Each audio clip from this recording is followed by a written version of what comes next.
Now, Microsoft recently released a statement that they were going to double the price of their Xbox Live services, from $60 to $120 a year.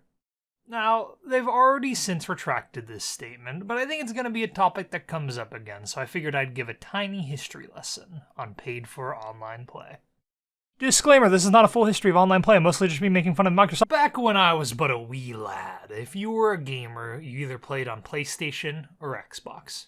Or you thought you were a gamer and played Flash games on Miniclip. Or, you were like me, playing Rome Total War that you had to boot off of 16 discs on your basement computer. A true gamer. That's not the point. PlayStation or Xbox? This was the question everyone asked you once they decided you were cool enough to game with. If you said PlayStation, the Xbox kid would say your consoles suck dick. If you said Xbox, the PlayStation kids would hit you with the ultimate roast. Well, Xbox Live is paid for, and therefore sucked dick.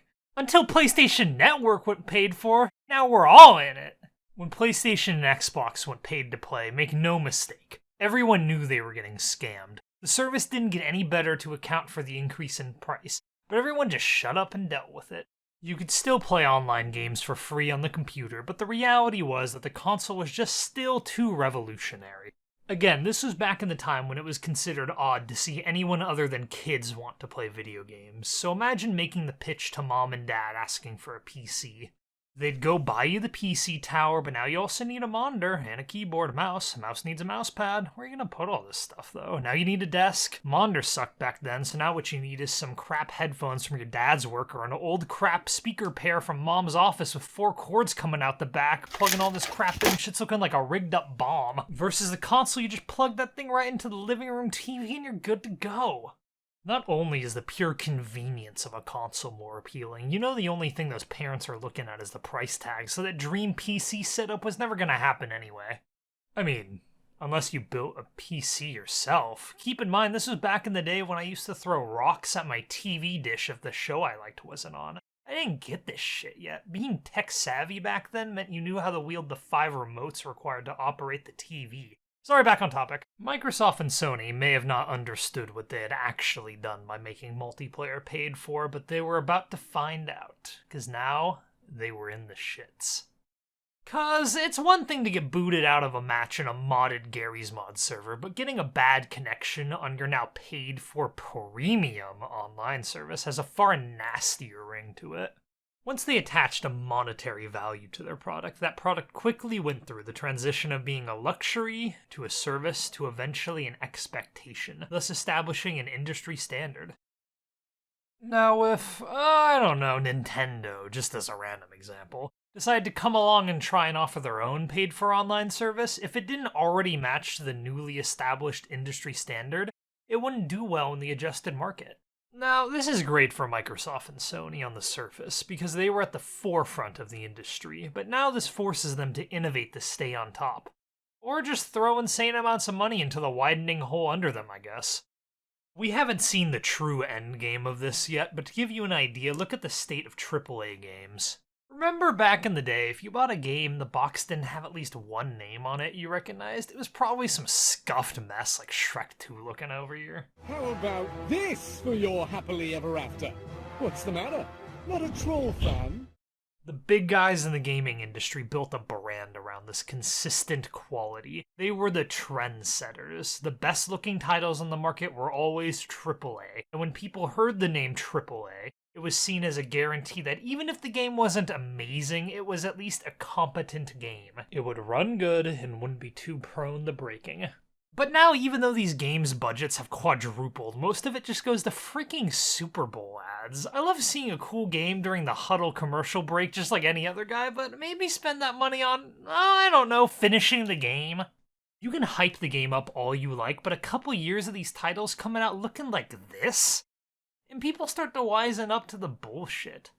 Especially when you got small studios pushing out games that just dance around these embarrassing AAA launches. And these corporations know this. Why do you think the evil Microsoft and Sony are so nice to third-party developers nowadays and not a company like Nintendo? It's because Nintendo is still putting out system sellers while one of the shittiest games on the Xbox store is goddamn Halo now.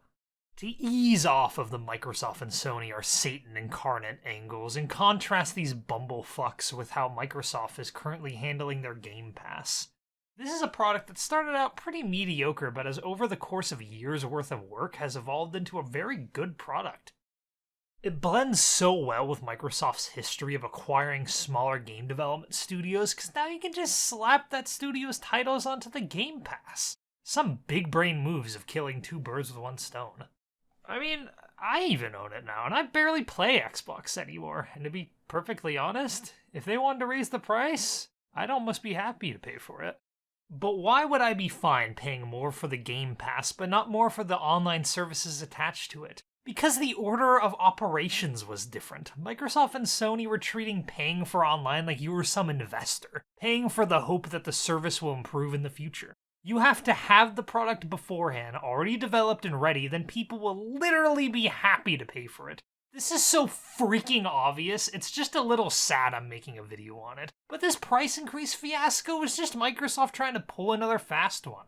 Not again. When PlayStation Network and Xbox Live went paid to play, these services didn't actually get any better. The change happened over time. This is so fundamentally wrong, and companies doing stuff like this get so much backlash from the community, but it's partly our fault too. These massive corporations don't speak the same language you and I do. When they're doing some bullshit, you have to give them feedback in a way they understand. Just was wondering, is this an out-of-season April Fool's joke? Whether that's simply not buying a certain product or having an embarrassing meltdown on Twitter. $120 is a lot to ask for Live, but like with any product, people will pay for it if it's worth the price. And I just don't think being called the N-word online is worth that.